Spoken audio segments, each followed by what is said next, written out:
तो hi friends, Lohan institute में आपका स्वागत है। और आज हम करेंगे क्लास 10th का लेसन नंबर 3 हिस्ट्री का भारत में राष्ट्रवाद। ठीक है, तो भारत में राष्ट्रवाद की क्यों ज़रूरत पड़ी, राष्ट्रवाद होता क्या है, ये सब पढ़ेंगे। ठीक है, तो आइए अब स्टार्ट करते हैं। और लोहान इंस्टीट्यूट के चैनल को जरूर सब्सक्राइब करें, लाइक करें, कमेंट करें, शेयर करें। ठीक है, और हिस्ट्री को बहुत बोरिंग सब्जेक्ट मत मानिए। ठीक है, बहुत इंटरेस्टिंग सब्जेक्ट है, इसको आप समझिए, पढ़ने की जगह समझेंगे ना तो आराम से हिस्ट्री बहुत इजी लगने लग जाएगी। ठीक है, तो पहले हम पढ़ेंगे इंट्रो। इंट्रो में क्या है भाई, अब हम कोई भी पास्ट की बात करते हैं। ठीक है, तो पास्ट में हमारे 3 सवाल होते हैं भाई, वो चीज़ क्यों हुई, कब हुई और कैसे हुई। ठीक है ना, ये 3 चीज़ें पढ़ते हैं। ठीक है, तो इन्हीं 3 चीज़ों का कॉन्सेप्ट उठा के ठीक है हम स्टार्ट करते हैं। आइए देखिए भाई, अब राष्ट्रवाद हुआ, भारत में राष्ट्रवाद क्यों हुआ। ठीक है, क्यों हुआ पहले तो वो पढ़ेंगे भाई, इसकी ज़रूरत क्या थी, राष्ट्रवाद की ऐसी क्या ज़रूरत पड़ गई। ठीक है, तो वो पढ़ेंगे। ठीक है, हम पर क्या था, ठीक है सन 1900 की बात है ये, हम पर किसका राज था, अंग्रेजों का राज था। ठीक है, तो अंग्रेज क्या करते थे, अपनी मर्जी से टैक्स बढ़ा दिया, अपनी मर्जी से ही कोई भी कानून लागू कर देते थे।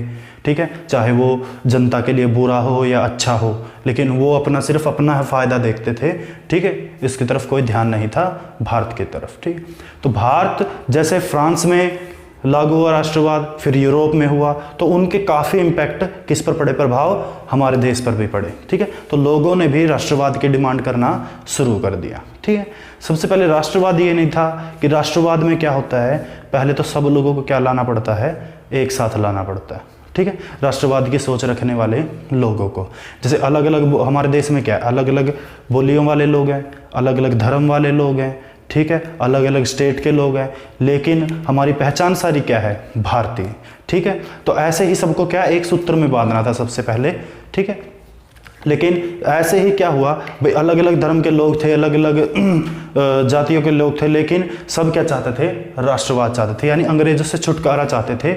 और वो ऐसा चाहते थे कि जो राजा बने भाई, जैसे अब आज हम पॉलिटिकल है ना, ऐसे ही क्या हो भाई, हमारा भी एक देश पॉलिटिकल देश बने, जिसमें हम अपने राजा को वोट देकर ठीक है चुने। ठीक है, और वो हमारी सब समस्याएं समझे और उन पर अमल करे। ठीक है, तो ऐसा होता। पहले क्या था भाई, पहले क्या थी भाई, किसी की कोई पहचान नहीं होती थी। पहले क्या होता था भाई, कोई भी रिपब्लिक नहीं होते थे, यानी राष्ट्र नहीं होता था। जैसे पहले हम क्या थे, हिंदू थे, हिंदुस्तानी थे, फिर क्या है, मुगलों ने आक्रमण कर लिया, फिर मुगलों का कब्जा हो गया, अब मुगल अपनी मर्जी से चला रहे हैं भारत को।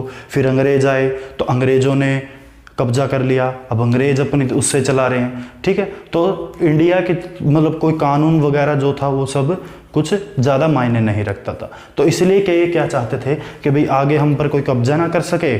ठीक है, और हमारे देश का कानून हम अपनी मर्जी से चला सकें। ठीक है, तो इसलिए क्या राष्ट्रवाद की ज़रूरत पड़ी। ठीक है, तो ये तो सब था। ठीक है, राष्ट्रवाद क्यों हुआ।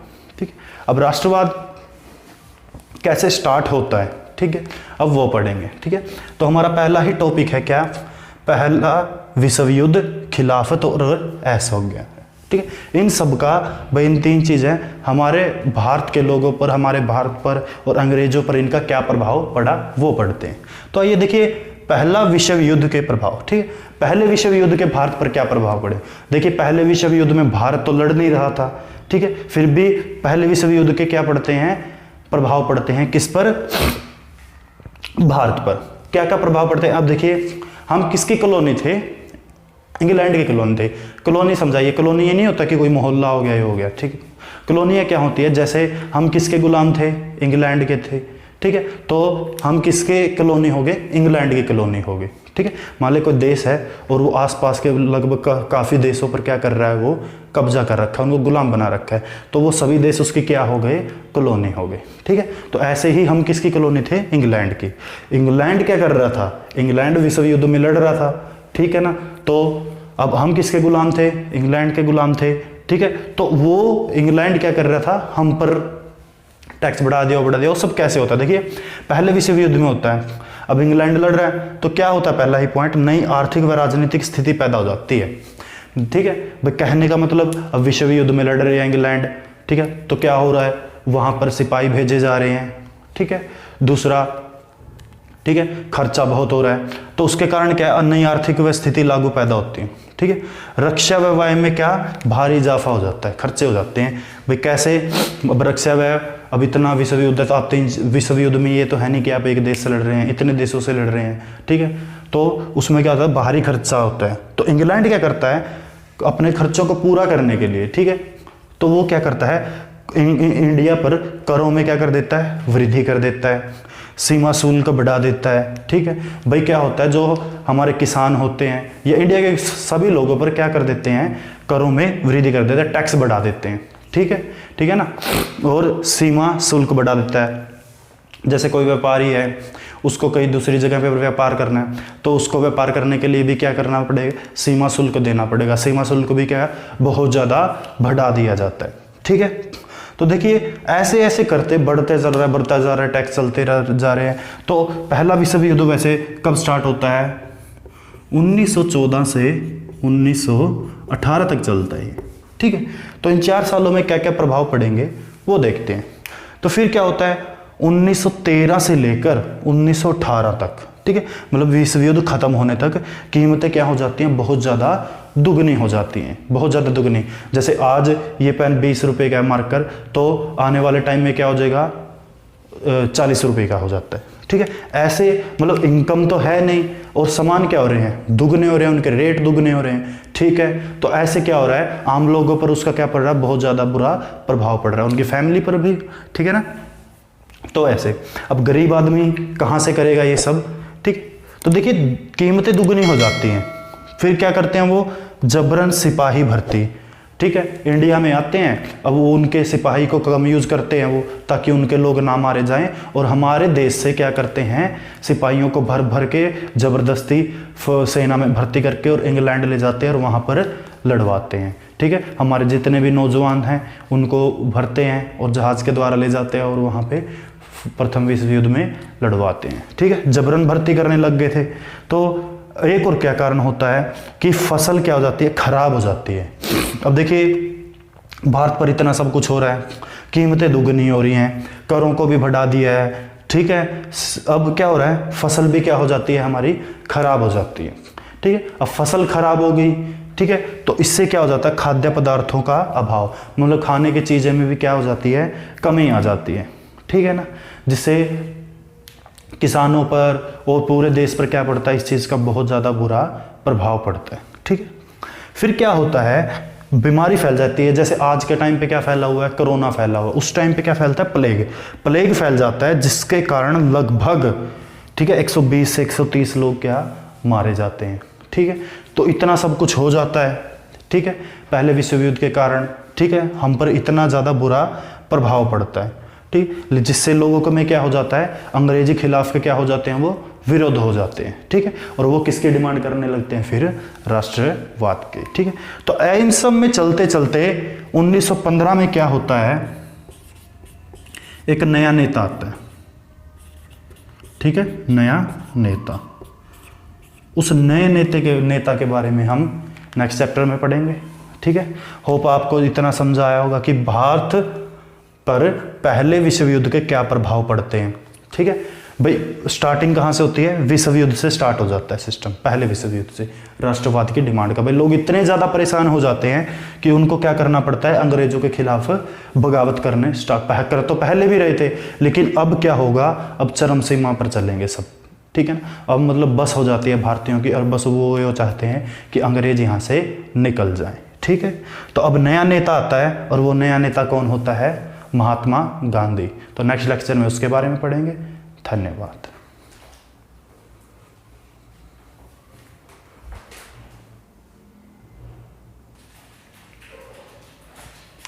तो हाय फ्रेंड्स, लोहान इंस्टीट्यूट में आपका फिर से स्वागत है। आज हम पढ़ेंगे सत्याग्रह का विचार। पिछले लेक्चर में हमने पढ़ा था कि भी कैसे भारत पर पहले विश्व युद्ध के प्रभाव पड़ते हैं, ठीक है। तो उसके बाद मैंने लास्ट में बताया था कि एक नया नेता आता है, कौन आता है, गांधी जी, ठीक है।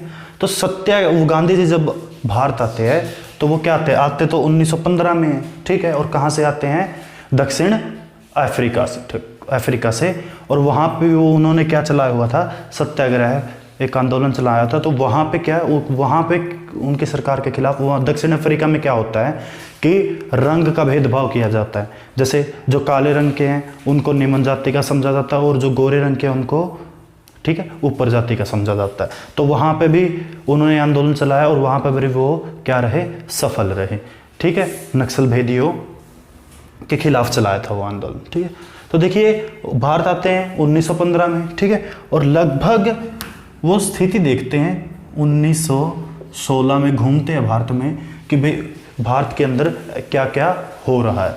जब वो स्थिति का जायजा लेते हैं 1916 में, ठीक है, तो एक उनके विचार आता है कि यहाँ पर भी क्या चलाया जाए, सत्याग्रह आंदोलन चलाया जाए। ठीक है, तो अब इसके क्या प्रभाव पड़ते हैं, ठीक है, ये सफल होता है या नहीं होता है, अब हम वो पढ़ेंगे। ठीक है, तो देखिए पहले तो उसके प्रभाव पढ़ेंगे, पहले तो देखते हैं सत्याग्रह होता क्या है। ठीक, तो सत्याग्रह क्या होता है कि भाई सत्य की शक्ति पर आग्रह। ठीक है, आग्रह का मतलब सत्य की जो शक्ति है ना उसका पालन करना, उसकी मतलब उसके सत्य शक्ति का अनुसरण करना। ठीक है, और सत्य की खोज पर क्या देना, जोर दिया जाता है। ठीक है, तो क्या होता है सत्याग्रह, सत्य की शक्ति पर आग्रह, बस सत्य पर चलना है हमें। ठीक है, और सत्य की खोज पर जोर दिया जाता है। अब सत्य के राह पर चलना बहुत क्या होता है, कठिन होता है, तो उस पर ही कैसे चलना है, ठीक है, सत्य की खोज कैसे होगी, तो उस पर विचार दिया जाता है। ठीक है, देखिए अब गांधी जी के क्या विचार हैं और सत्याग्रह मतलब जो धारणा है उसके क्या विचार हैं। ठीक, तो सत्याग्रह हमें क्या कहता है कि अगर आपका उद्देश्य सच्चा है, ठीक, यानी हम किसी उद्देश्य के लिए सच्चे की राह पर चल रहे हैं, सत्य की राह पर चल रहे हैं, अगर वो उद्देश्य सच्चा है, सही है, ठीक है, और आपका संघर्ष अन्याय के खिलाफ है, और दूसरे नंबर पे कि हम सत्य की राह पर चल रहे हैं, ठीक है, और क्या अन्याय के खिलाफ कर रहे हैं, ना कि न्याय के खिलाफ ही हमने खड़ा कर दिया मोर्चा। ठीक है, तो ऐसा नहीं करना है भाई, हमारा उद्देश्य क्या होना चाहिए, तो सच्चा होना चाहिए, दूसरा आपका संघर्ष अन्याय के क्या होना चाहिए, खिलाफ होना चाहिए। ठीक है, तो बिना आक्रामकता का सहारा लिए, भाई ऐसा नहीं है कि भाई दूसरा हम पर भाई डंडे बरसा रहा है और हम क्या उस पर भी जवाबी हमले कर रहे हैं, ऐसा नहीं करना है हमें। बस गांधी जी का वही है ना जो मुन्ना भाई MBBS में बोलते हैं, क्या कि एक गाल थप्पड़ मारो तो दूसरा आगे करते हैं।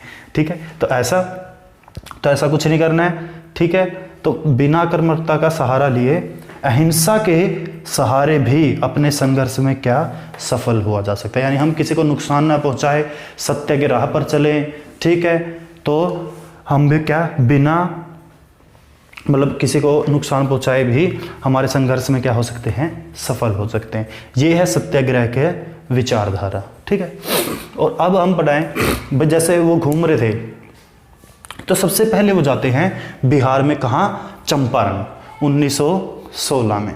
ठीक है, वहां पर क्या होता है, बागान व्यवस्था होती है।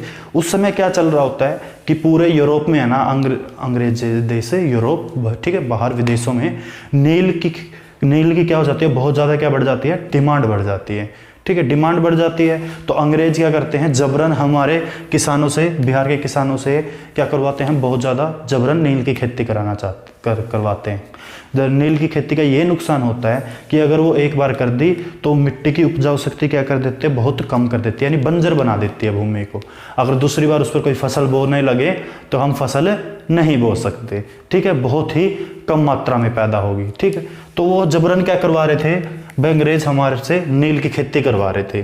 ठीक है, लेकिन ऐसे ऐसे होते होते क्या हो जाता है, ठीक है, साइंस क्या कर लेता है, तरक्की कर लेता है। ठीक है, और वो क्या करने लगते हैं, आर्टिफिशियल क्या बनाने लगते हैं, नील बनाने लगते हैं। ठीक है, रासायनिक क्रियाओं द्वारा क्या बनाने लगते हैं, नील बनाने लगते हैं। तो वो कहते हैं कि अब भाई हम तुम्हारा नील नहीं लेंगे, बिहार के किसानों को, चंपारण के किसानों को, भारत के किसानों को, कि भाई हम अब तुम्हारा नील नहीं लेंगे, इसकी कोई आवश्यकता नहीं है। ठीक है ना, तो आप अपनी मर्जी से कोई भी खेती कीजिए। लेकिन वहाँ पर बिहार के किसान क्या हो जाते हैं कि भाई उनको क्या हो जाता है, नील की खेती करके एक तो उनकी ज़मीन बंजर हो गई है, फसल नहीं अच्छे से हो रही। ठीक है, तो ये क्या डिमांड करते हैं, मुआवजे की डिमांड करते हैं। ठीक है, ऐसा तो नहीं होता कि हमने भाई सफल हो जाता कि मुआवजा तो मिलता है इनको। ठीक है, पर ऐसा ही नहीं मिलता कि जैसे जैसे भाई जितने मुआवजे की डिमांड की है उतना ही मिल जाए, मिलता कम है। लेकिन ये ऐसा पहली बार होता है कि भाई अंग्रेजों पर कोई बिना किसी वार के या सत्याग्रह की राह पर चलते हुए क्या उन्हें क्या मिल जाता है, मुआवजा मिल जाता है। ठीक, फिर वो जाते हैं 1917 में कहाँ, खेड़ा जिला, जो कहाँ पर है, स्थित है गुजरात में। ठीक है, गुजरात में क्या हो जाता है, फसल खराब हो जाती है, प्लेग की महामारी फैली होती है, यानी भूखमरी हो जाती है सब जगह। ठीक है, भूखमरी, तो किसानों पर क्या लगाए जाते हैं, लगान, कर वगैरह लगाए जाते हैं। तो अब फसल खराब हो गई है, ठीक है, तो किसान कहाँ से कर देगा, लगान कहाँ से देगा। ठीक है, तो वो क्या करते हैं भाई, लगान में क्या चाहते हैं, माफ़ी चाहते हैं। ठीक, तो ऐसे करते ही वहाँ पर भी वो संघर्ष करते हैं, सत्याग्रह की राह पर चलते वहाँ पर प्रेरित करते हैं गांधी जी वहाँ के लोगों को, और उनको भी क्या मिल जाता है, ठीक है, वो फसल पर लगान में क्या मिल जाता है, वो थोड़ा मुनाफा मिल जाता है। ठीक है, मुक्ति मिल जाती है। फिर वो तीसरी जगह कहाँ जाते हैं, अहमदाबाद में। अहमदाबाद में जाते हैं 1918 में, अगले साल यानी 1917 के बाद। ठीक है, तो वहाँ पर क्या होता है, सूती कपड़ा मिल के मजदूरों के साथ, भाई जो वहाँ पे क्या होता है, मिल के मजदूरों के साथ क्या हो जाता है भाई, वो क्या नहीं करते, उनको अच्छी सुविधाएं नहीं देते। ठीक, तो ऐसा सूती कपड़े के मिल के जो मजदूर है वहाँ पर क्या कर देते हैं, हड़ताल कर देते हैं, किसके अगेंस्ट, व्यापारियों के अगेंस्ट, ठीक है, जो फैक्ट्री के क्या है, मालिक हैं। तो अब क्या होगा, अब ये नहीं है कि ये सत्याग्रह भाई अंग्रेजों के खिलाफ ही छेड़ा जाए। यहाँ पर देखिए, आप पढ़िए कि भी क्या है, अगर आपका उद्देश्य सच्चा, आपका संघर्ष अन्याय के खिलाफ है, भाई अन्याय के खिलाफ है। अभी यहाँ पे ये नहीं है कि भाई वो भारतीय हैं तो उनके खिलाफ वो नहीं चलेगा, सत्याग्रह के खिलाफ नहीं, तो ये अन्याय है, अन्याय किसी के खिलाफ भी हो सकता है। ठीक है, तो अन्याय के खिलाफ राह पर चलते हुए मजदूरों को वहाँ पर क्या वो प्रोत्साहित करते हैं, और इनको भी क्या मिलता है, ठीक है, बहुत ज़्यादा मुनाफा मिलता है। मुनाफा का मतलब मुक्ति मिलती है काफ़ी चीज़ों से, इनको सुविधाएं मिलती हैं। ठीक है ना, तो ये था हमारा भाई सत्याग्रह का विचार, गांधी जी ने कैसे सत्याग्रह स्टार्ट किया और उसका क्या फ़ायदा हुआ। ठीक, और आगे बाकी चीज़ें हम अगले लेक्चर में पढ़ेंगे। ठीक है, रोल एक्ट वगैरह ये कैसे आते हैं भारत में, उनका क्या प्रभाव पड़ता है। ठीक है, पहले तो वो चीज़ें पढ़ेंगे कि राष्ट्रवाद की डिमांड क्यों हो रही है। ठीक है ना, थैंक यू। लोहानी स्टूडेंट के चैनल को जरूर सब्सक्राइब करें, लाइक करें, कमेंट करें।